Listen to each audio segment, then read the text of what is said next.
देवादिदेव श्री चिंतामणि पार्श्वनाथ भगवान की, संत शिरोमणि आचार्य भगवान गुरुदेव श्री विद्यासागर जी महाराज के, पूज्य आचार्य श्री समय सागर जी महाराज की, निर्यापक श्रमण नगर गौरव विवापण तमुन्वर श्री वीर सागर जी महाराज की, समस्त मुनियारिका संघ की।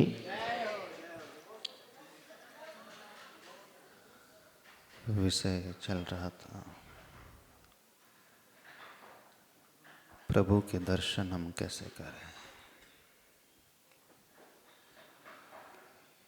दर्शन करने की भी विधि होती है। दो प्रकार की विधि होती है, एक द्रव्य दर्शन और एक भाव दर्शन।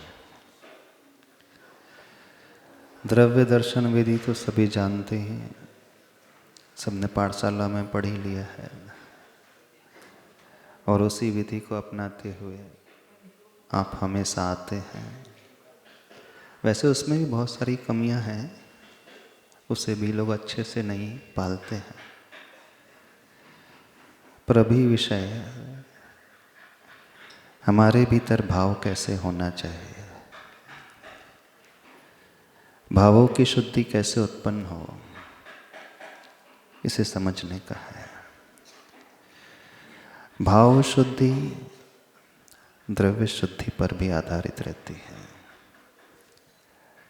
और द्रव्य जो आप चढ़ाते हैं वही नहीं होता है, द्रव्य पर भी होता है। एक स्वद्रव्य होता है, एक परद्रव्य होता है। प्रभु की प्रतिमा भी परद्रव्य में ही आती है, इस बात को समझना। स्वचतुष्टय होता है, परचतुष्टय होता है, स्वद्रव्य, स्वक्षेत्र, स्वकाल और स्वभाव। जब हम मंदिर में आते हैं तो वहाँ पर चतुष्टय का आलम्बन लेते हैं, पर द्रव्य, पर क्षेत्र, पर काल और पर भाव। पर द्रव्य से हमें अपने भावों को शुद्ध बनाना है। प्रभु की प्रतिमा के दर्शन से भावों की निर्मलता आनी चाहिए।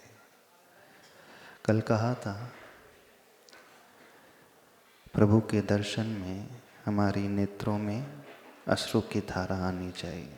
ये हम नहीं कह रहे, आचार्य प्रवर पूज्यपाद स्वामी जी कहते हैं।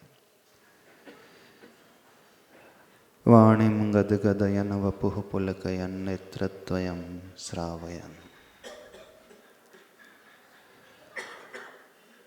हमारी आंखों में आंसू जब आते हैं तो आंसू आ रहे हैं, इसका अर्थ ये नहीं समझना कि वह अर्थ ध्यान का प्रतीक है।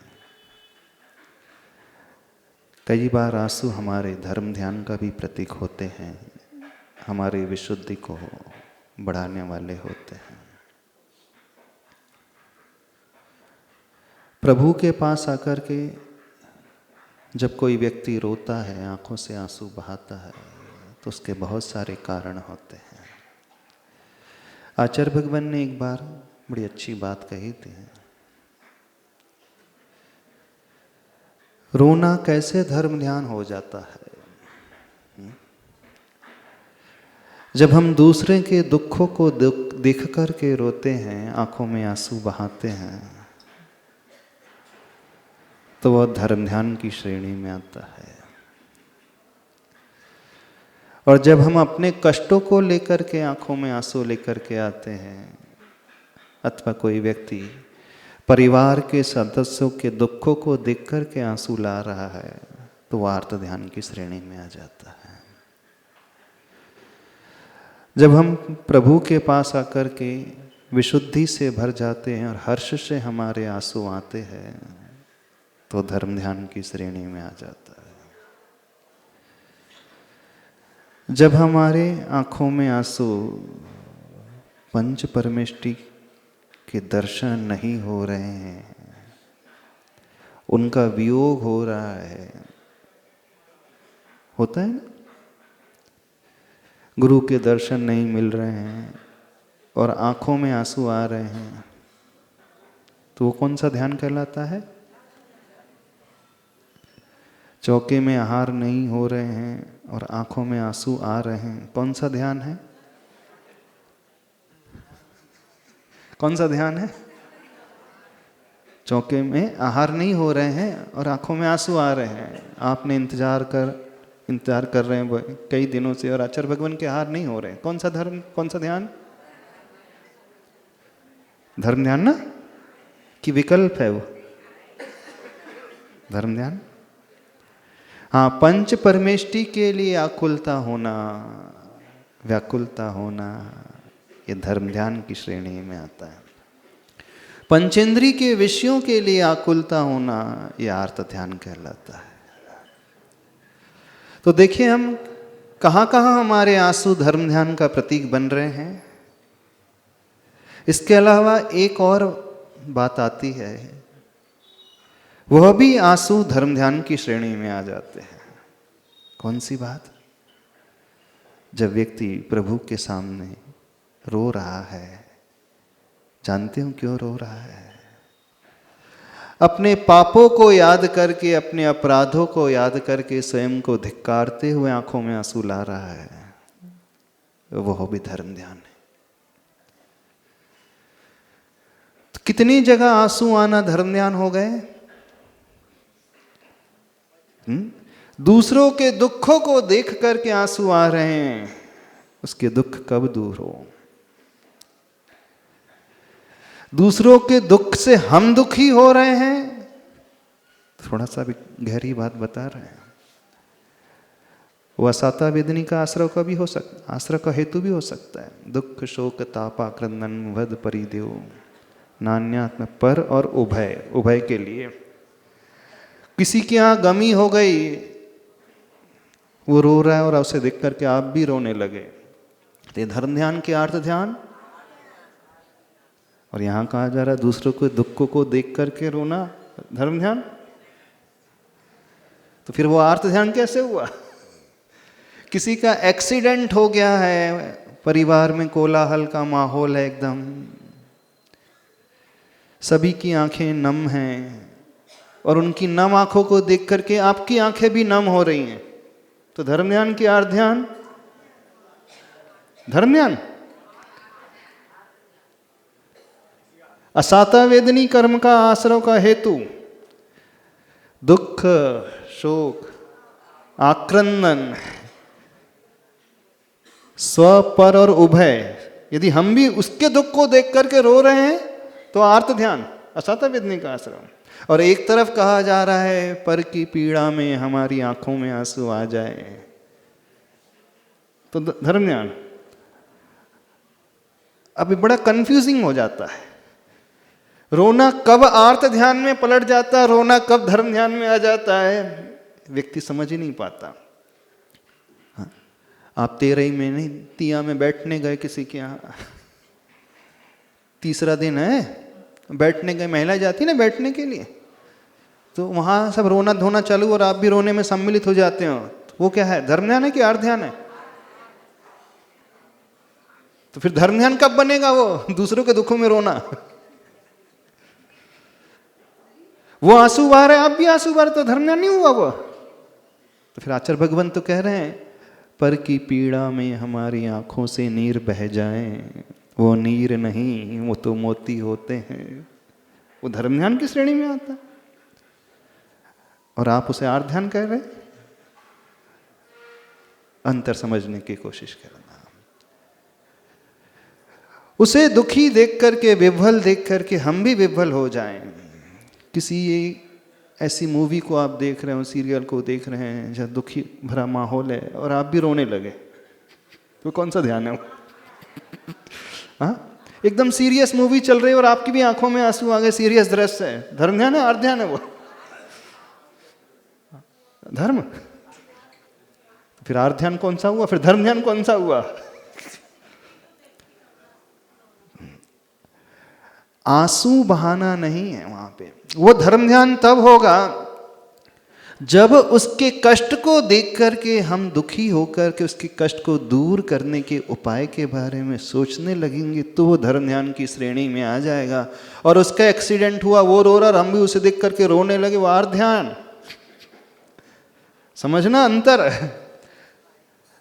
हम दुखी हो रहे हैं उसे देख करके, वो तो गाफिल होकर के रो रहा है किसी की गमी में, उसका होश ही नहीं है, हवास ही नहीं, संभाल ही नहीं पा रहा। और हम भी हम होश हवास नहीं संभाल पा रहे हैं, तो हमारा और उसमें कोई अंतर नहीं हुआ, दोनों में कोई अंतर नहीं, एक जैसे हो गए।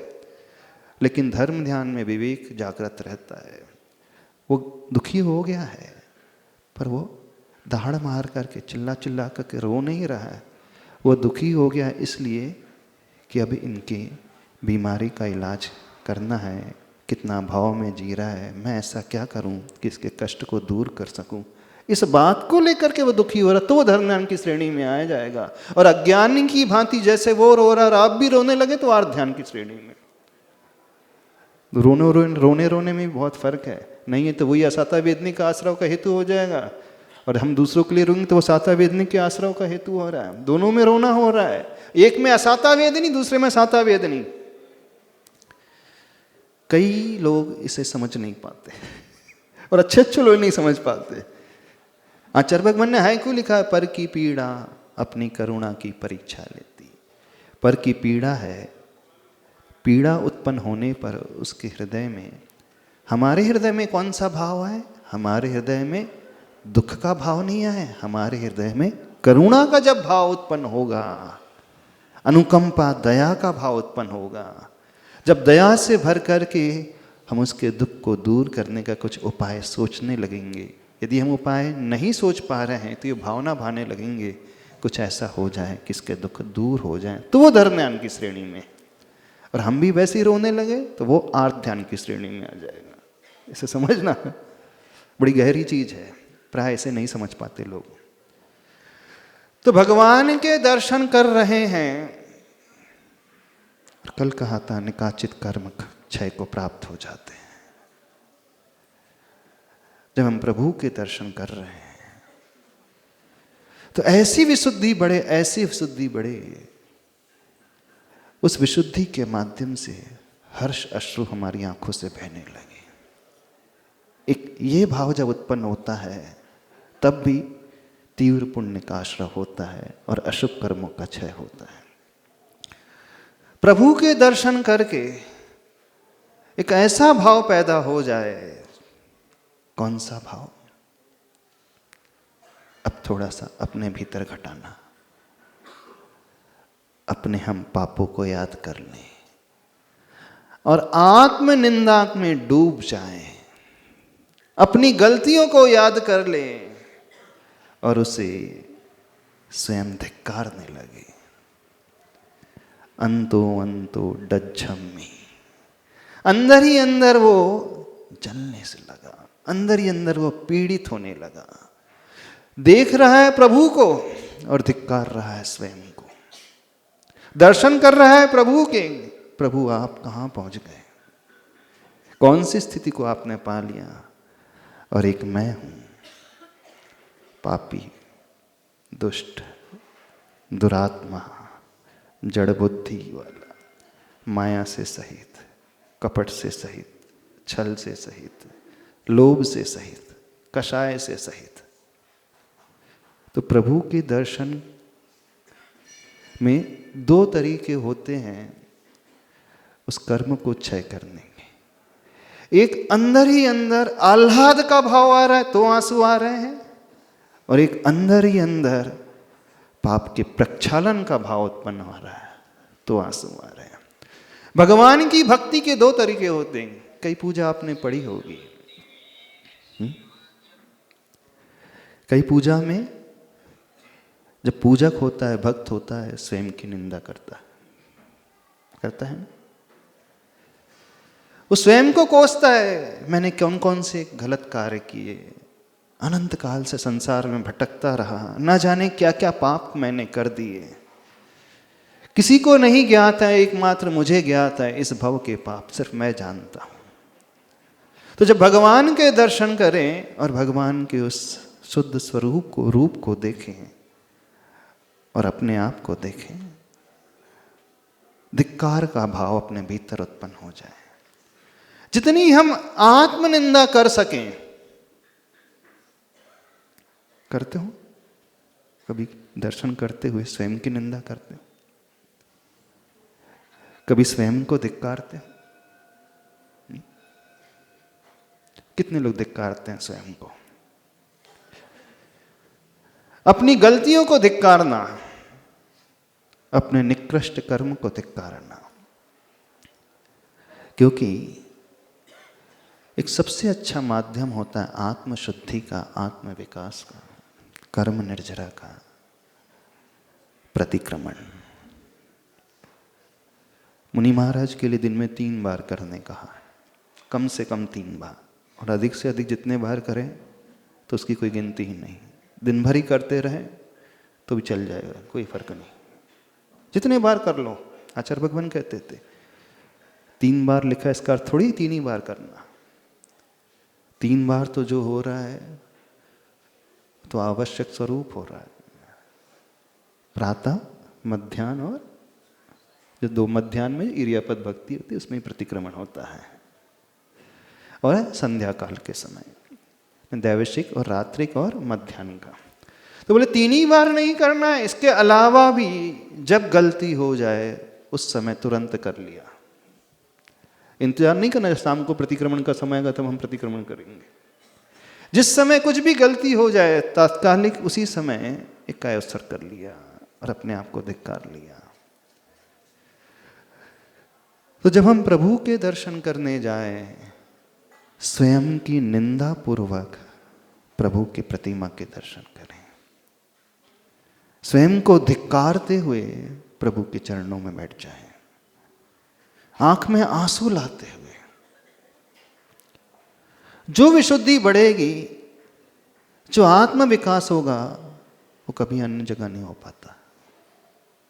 ऐसे भाव लाते हुए। अब ऐसे भाव हमारे मन में क्यों उत्पन्न हो रहे हैं? क्योंकि हमें प्रभु की पर्याय नजर आ रही है, उनका वो रूप नजर आ रहा है, शुद्ध रूप है, और एक हमारा रूप है। प्रभु की उस पर्याय से, प्रभु के उस शरीर से, प्रभु के उस इंद्रिय से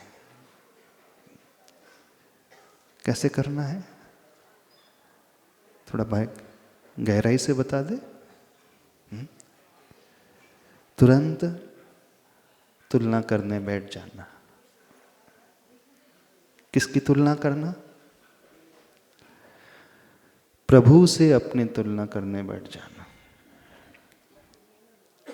क्या तुलना करना? दृष्टि प्रभु की आंखों की ओर, क्योंकि अपन तरीका जो लेकर के चल रहे कौन सा? द्रव्य, गुण और पर्याय से प्रभु को जानने का तरीका। जो जानदि अरिहंतम दव्वत गुणत पज्जत्यम सहितम, सो जानदि अप्पाणम मोहो जादो तस् खयम लेदी। तो जो पर्याय से प्रभु को, अरिहंत भगवान को जान लेता है, वो अपनी आत्मा को जान लेता, उसका मोह क्षय को प्राप्त हो जाता है। पर्याय का अर्थ है शरीर, और शरीर में 8 अंग हैं और शरीर में इंद्रियां हैं। अब जानने का अर्थ ये नहीं है कि प्रभु की 2 आंखें हैं, उनका साइज इतना है, प्रभु के दोनों हाथ हैं, उनके बाजू जो हैं नीचे घुटनों तक हैं, हथेली, प्रभु के स्कंध हैं, फैले हुए हैं, प्रभु के कान हैं। ये जानना नहीं कहा जा रहा है यहाँ पर। ये तो कोई भी जान लेता है, इसमें कौन सी बड़ी बात है? पर्याय को जानने का अर्थ क्या है? पर्याय का अर्थ है उनका रूप, पर्याय का अर्थ है उनका शरीर, पर्याय का अर्थ है परम औदारिक वो काया। तो उसे जानने का अर्थ क्या? उसे जानने का अर्थ नहीं उसे आंखों से देखना है, उसे जानने का अर्थ है उनके एक एक रूप को, एक एक अंग और एक एक उपांग को देख करके अपने भीतर आने की कोशिश करना, उनकी आंखों को देखना और फिर अपनी आंखों को देखना। कैसे देखना? आंखें प्रभु को भी मिली, आंखें हमें भी मिली। हमने इन आंखों का प्रयोग अपने जीवन में कैसा किया? कैसे किया? प्रभु भी आंखों से देखते थे, हम भी आंखों से देख रहे हैं। उन्होंने क्या क्या देखा, कैसे देखा, हमने क्या क्या देखा, कैसे देखा? कभी सोचते हो? हमने अपनी आंखों का सदुपयोग किया कि दुरुपयोग किया? क्या किया? आंखें किस काम में आती हैं? देखने के, दर्शन करने में के काम में आती हैं। तो इन आंखों से हमने क्या क्या देखा, किस किस के दर्शन किए और कौन कौन से भाव ला करके दर्शन किए? प्रभु ने भी आंखों का प्रयोग तो अपने जीवन में किया ना? तो इन आंखों से क्या क्या देखते हैं हम? अच्छा कि बुरा, पुण्य कि पाप? क्या देखते हो? क्या देखते हैं? अच्छाई देखते हैं कि बुराई देखते हैं? पाप के दृश्य देखते हैं कि पुण्य के दृश्य देखते हैं? कौन से दृश्य, क्या देखते हैं? चलो, दिन भर में एटलीस्ट 16-17 घंटे तो आंखों का प्रयोग होता ही है।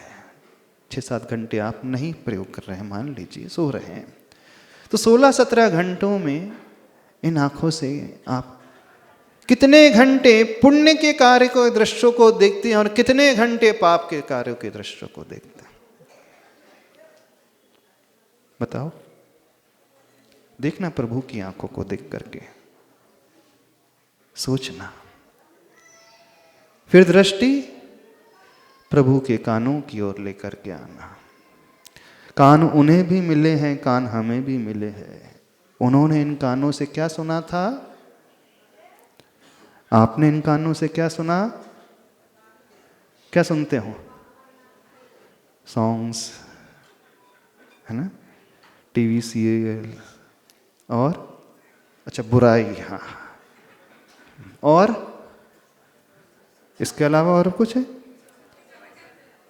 हाँ, प्रवचन। अच्छा, हाँ, वेरी गुड, प्रवचन सुने। और क्या क्या सुने?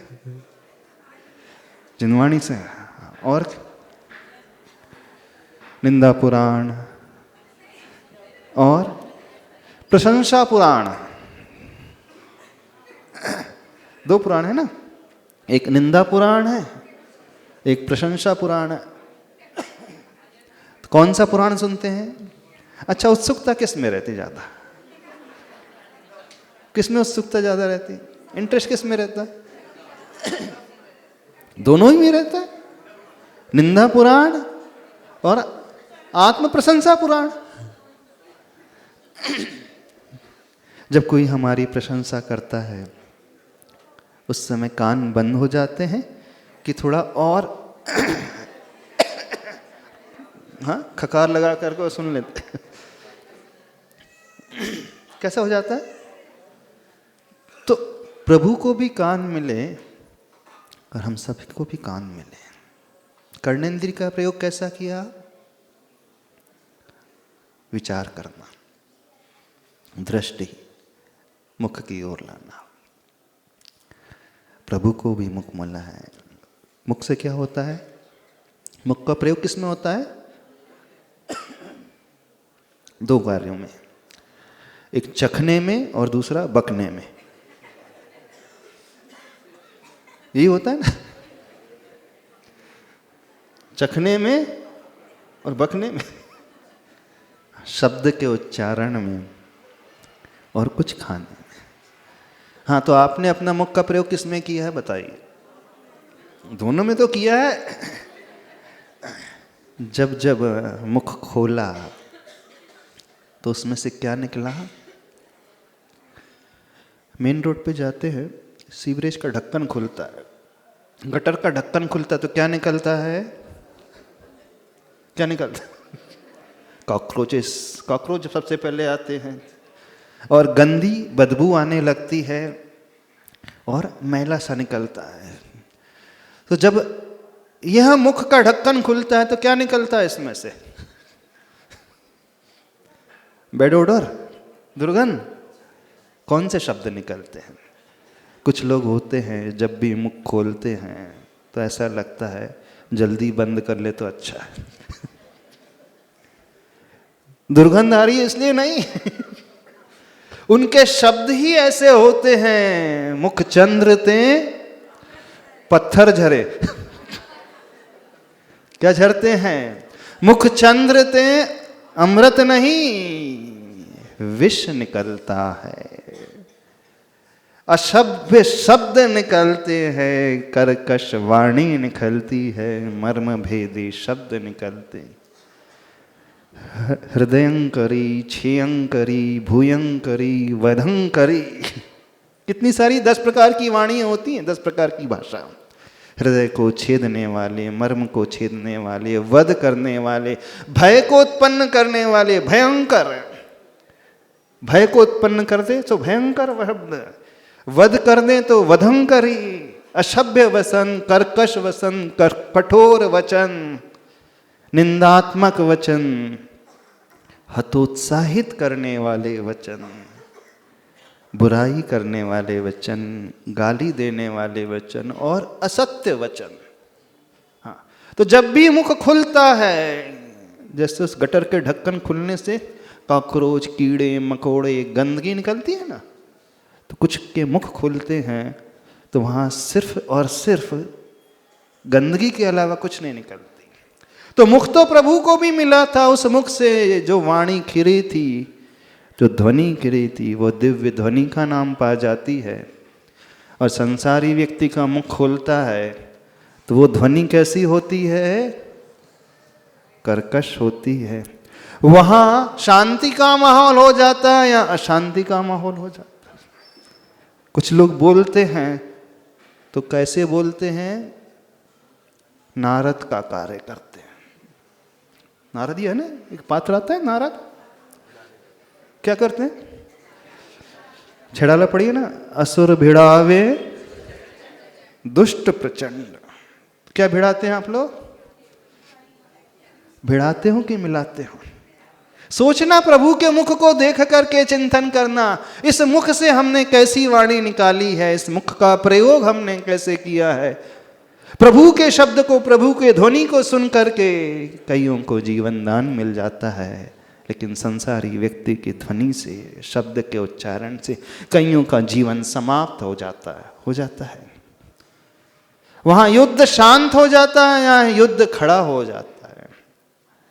यहाँ महाभारत खड़ा हो जाता है, हो जाते कई हैं। हाँ, मुख का प्रयोग और किस में होता है? खाने में। क्या क्या खाया है इस मुख से? जो खाने योग्य था वही खाया, जो नहीं खाने योग्य था वो खाया। भक्ष का सेवन किया कि अभक्ष का सेवन किया? सभी लोग भक्ष का ही सेवन करते हैं, मर्यादा वाले ही सेवन करते हैं। अभक्ष भी 2 प्रकार के होते हैं, एक जो 22 अभक्ष वो, और जो मर्यादा से बाहर हो गया वो भी अभक्ष की श्रेणी में आता नहीं आता? बताइए भैया जी। जो मर्यादा से बाहर हो गया भोजन, मर्यादा से बाहर हो गया मीन्स एक्सपायरी डेट हो गया। एक्सपायरी डेट मीन्स उसमें त्रस जीवों की उत्पत्ति हो गई। त्रस जीवों की उत्पत्ति हो गई तो वो अभक्ष की श्रेणी में आया कि मर्यादा से बाहर हुआ? क्या कहा जाए उसे? हम आपसे पूछ रहे हैं। अभक्ष कहेंगे? नहीं, आप लोग कहेंगे नहीं अभक्ष नहीं है महाराज जी, वो मर्यादा से बाहर हो गया, ऐसा। थोड़े से परिष्कृत शब्द का प्रयोग करते हैं ताकि हर्ट ना हो। बताइए, इस मुख से क्या क्या भक्षण किया है, क्या क्या खाया है? कितने लोग हैं शुद्ध भोजन करते? बस देखना, प्रभु के मुख को देख करके चिंतन करना और अपनी आंखों में आंसू ला लेना, अपने ही किए हुए कृत्यों में आंसू ला लेना, बहा देना आंसू। शुद्धि आ जाएगी, परिणाम एकदम निर्मल हो जाएंगे। श्रीवत्स का चिन्ह है ना, दिखता है ना? क्या दिखता है? क्या है श्रीवत्स का चिन्ह? क्या है? वो हृदय में रहने वाला वात्सल्य का प्रतीक। हृदय उन्हें भी मिला, हृदय हमें भी मिला है, सबको मिला है। उनके हृदय में करुणा है, वात्सल्य है। आपके हृदय में क्या है बताइए? कौन सी भावना? करुणा भावना, वात्सल्य की भावना। उन्होंने हमेशा जीव को अभय दान दिया। हमने क्या दिया? कौन सा दान दिया? है हृदय वैसा? हाँ, हृदय में कठोरता भरी है, हृदय में वैर का भाव भरा है, हृदय में माया का भाव भरा है, कुटिलता का भाव भरा है, छल का भाव भरा है, तृष्णा का भाव भरा है। उनके हृदय में न तृष्णा है, न छल है, न कुटिलता है, न कठोरता है, न वैर है। हृदय तो उन्हें भी मिला है। उस पर्याय को, उस अंग को देख करके चिंतन करना, अंग उन्हें भी मिला, अंग हमें भी मिला। फिर कहाँ आना? दोनों हाथ। हाथ का प्रयोग किसमें होता है? किसमें? गुरु का हाथ उठता है आशीर्वाद। आपका भी हाथ आता है। आप गुरु का ऐसा होता है और आपका ऐसा होता है। कैसा होता है? उनका भी पंजा, आपका भी पंजा, दोनों का पंजा ही। जब उनका ऐसा उठता है तो जीवों को जीवन दान मिलता है, आश्रय दान मिल जाता है, वो भय से निर्भय की ओर आ जाते हैं। और आपका कैसा रहता है? ऐसा। इससे क्या होता है? हाथ तो उन्हें भी, हथेली उन्हें भी मिली है ना, मिली है। आपकी हथेली का प्रयोग किस लिए हुआ है? लोगों को डराने में, भय पैदा करने में, मारने में। और किस लिए होता है प्रयोग? खाने में, पीने में। इन हाथों से क्या क्या किया है? किसी को दान दिया है, कलश किया है कि बोतल पकड़ी है? इन हाथों से प्रभु के श्री मस्तक पे होने वाले कलश की धार का प्रयोग किया है कि बोतल पकड़ी है? इन उंगलियों से सिगरेट, तंबाकू, इन हाथों में जर्दा घिसा है। क्या घिसा है? कि औषध के लिए घिसने का प्रयोग किया है। हाथ है ना? इन हाथों का प्रयोग बहुत करता है जी। प्रभु के हाथों का प्रयोग हमेशा दूसरों को अभय के लिए होता था, जीवों की रक्षा के लिए। जब वे आहार करते थे तो गुरु जीवों को बचाने के लिए इन हाथों से। सोचना, विचार करना। इतनी लंबी आयु हो गई है हमारे हाथों की भी। कितनों को हमने मारा है, कितनों को हमने बचाया है, कितने हमने दान में प्रयोग किया है और कितने हमने कषाय में प्रयोग किया। फिर कहां दृष्टि लाना? चरणों की ओर। देखते हो चरण को? क्या सोचते हो चरण को देख करके? जैसा हम बता रहे, कभी सोचा है? पर्याय को जानने का अर्थ बता रहे हैं। पर्याय कैसे जानी जाती है? प्रभु की पर्याय। प्रभु का जब जब विहार होता था कैसा होता था? आपके पैरों का प्रयोग किस लिए होता था? कहां जाने के लिए? मंदिर के लिए कि बार के लिए? बार मतलब समझते हो? नहीं। पूजनीय स्थल कि कषाय के स्थल? मंदिर के लिए कि संसार के लिए? विषय कषाय के लिए इन चरणों का उपयोग किस लिए हुआ? अपने शरीर की तुलना उनके शरीर को, उनके अंगों को देख करके, उनके उपांग को देख करके अपने अंग और उपांग को देखने की कोशिश करना। बस विषय स्पष्ट होता चला जाएगा, स्पष्ट होता चला जाएगा। उनके चरण आचरण के प्रतीक है। चरण हमेशा आचरण के प्रतीक रहे हैं। जिन चरणों को देख करके आचरण की शिक्षा मिलती है। एक उनका आचरण, एक हमारा आचरण है। कैसा आचरण रहा बताइए? विचार करें। उन चरणों ने बहुत लंबी यात्रा की है। लेकिन जो यात्राएं हुई हैं, संसार को बढ़ाने वाली यात्राएं अधिक हुई है, संसार को घटाने वाली यात्राएं बहुत कम हुई हैं। लेकिन प्रभु के चरणों से जो यात्रा हुई है, संसार से ऊपर उठने की यात्रा हुई है। और क्या क्या नजर आता है बताइए आपको? प्रभु के कौन कौन से अंग और उपांग आपको नजर आते हैं? जिस अंग की ओर दृष्टि आपकी चली जाए, तुरंत अपने अंग की ओर देखने की कोशिश करना, उनके माथे की ओर देखना। ललाट की ओर है, विशाल ललाट, चमकता हुआ वो भाल, अद्भुत प्रभावना को पैदा करने वाला। माथा तो आपको भी मिला है, किस लिए प्रयोग करते हो? झुकाने के लिए। कहां कहां झुकाया है? जहां झुकाना था वहीं वहीं झुकाया कि और भी कहीं झुका दिया? विचारने की बात है। बस एक एक और दृष्टि लेते आए, चलते चले जाएं, चलते चले जाएं। थोड़ी देर शांति से बैठ करके प्रभु को निहारे, उसके पश्चात अब बंद कर ले अपनी आंखों को, अब अपनी ओर निहारने की कोशिश करें। क्योंकि उद्देश्य प्रभु के दर्शन का है ही नहीं। कुछ दिन पहले कहा था, जिन दर्शन से निज दर्शन, जिनकी पर्याय के दर्शन से निज की पर्याय के दर्शन, उनकी पर्याय से हमें अपनी पर्याय तक पहुंचना है, उनके शरीर से हमें अपने शरीर तक आना है। और अपने शरीर में आने, अपने पर्याय में आने के पश्चात ये सोचना, विचारना है, पर्याय तो उन्हें भी मिली, पर्याय तो हमें भी मिला है। उन्होंने अपनी पर्याय का उपयोग कैसे किया है, हमने अपनी पर्याय का उपयोग कैसा किया है, कैसा किया।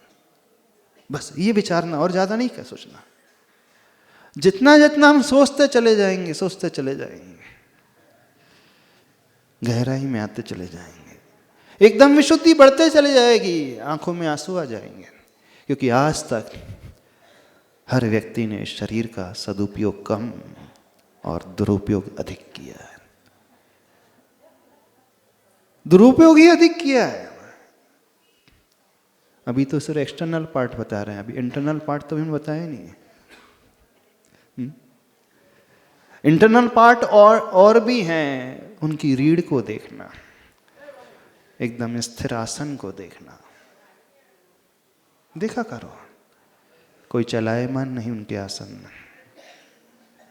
और हमारी रीढ़ अस्थिर है। किसका प्रतीक है?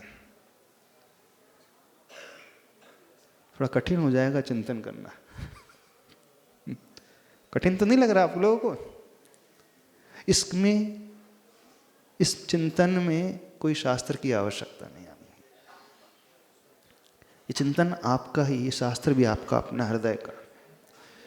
कुछ पढ़ने की भी आवश्यकता नहीं है आपको। आचार्य भगवान एक बात कहते थे, स्वाध्याय शास्त्र पढ़ करके ही नहीं होता है। स्वाध्याय इस निसर्ग को, प्रकृति को खुली आंखों से देखने से होता है, इस संसार को देखने से होता है, हर रूप को देखने से होता है। बस देखने वाली दृष्टि चाहिए और कुछ नहीं।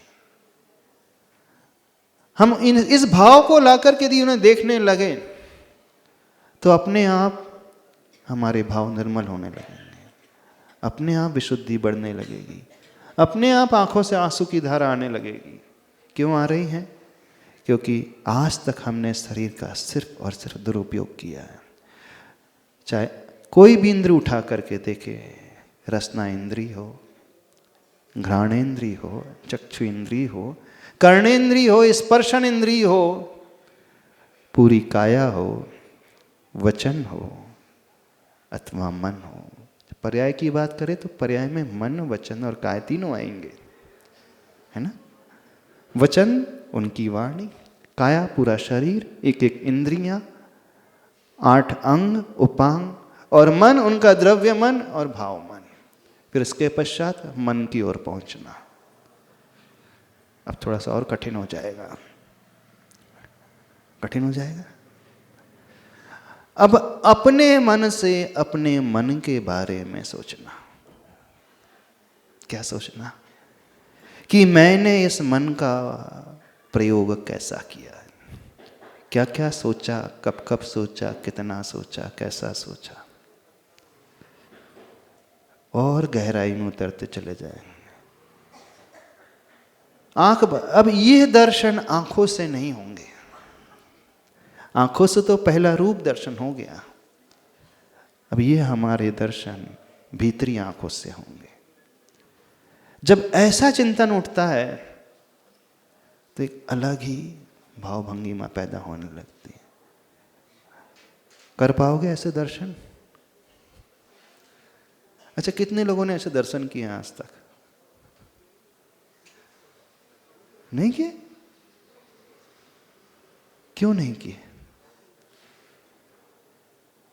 क्यों? पर्याय से दर्शन का अर्थ क्या होता है? पर्याय से दर्शन का अर्थ ये नहीं होता है, ये तो एक अनाड़ी व्यक्ति भी करता है जो आंखों से देखते हैं, एक अजैन व्यक्ति भी कर लेता है, अज्ञानी व्यक्ति भी करता है, असंगी जीव भी ऐसे ही दर्शन करता है। असंगी के दर्शन और संगी के दर्शन में ज्यादा अंतर नहीं होता है।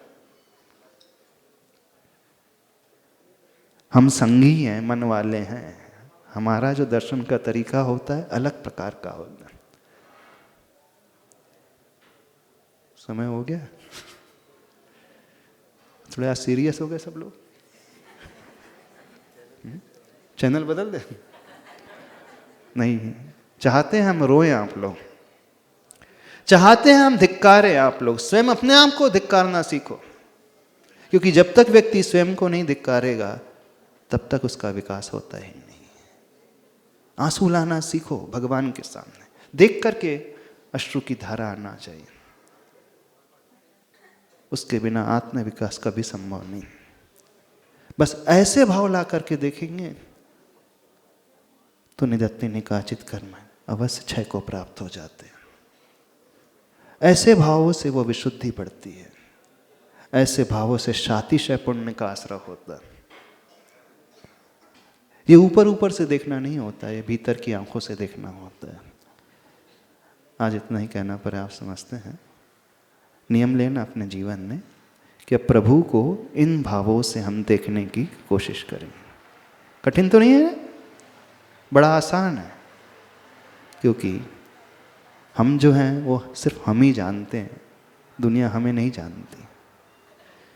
वह व्यक्ति ही स्वयं जानता है अथवा केवली भगवान जानते हैं। दो ही जो होते हैं जो हर एक व्यक्ति को जान सकते हैं, या तो वो व्यक्ति स्वयं अपने आप को जान सकता है अथवा केवली भगवान जान सकते हैं। अब वो सर्वज्ञ हैं, सामने बैठे हैं, उनके ज्ञान में तो सब कुछ झलक ही रहा है, कुछ भी छिपा हुआ नहीं है। जब उनके ज्ञान में सब कुछ झलक ही रहा है तो क्यों ना हम अपने आप को स्वीकारना सीखें, कोशिश करना। ये दर्शन की विधि है, विशुद्धि को बढ़ाने की विधि है। यहाँ भक्ति कुछ अलग ही प्रकार की हो जाती है। बोले देवादिदेव श्री आदिनाथ भगवान।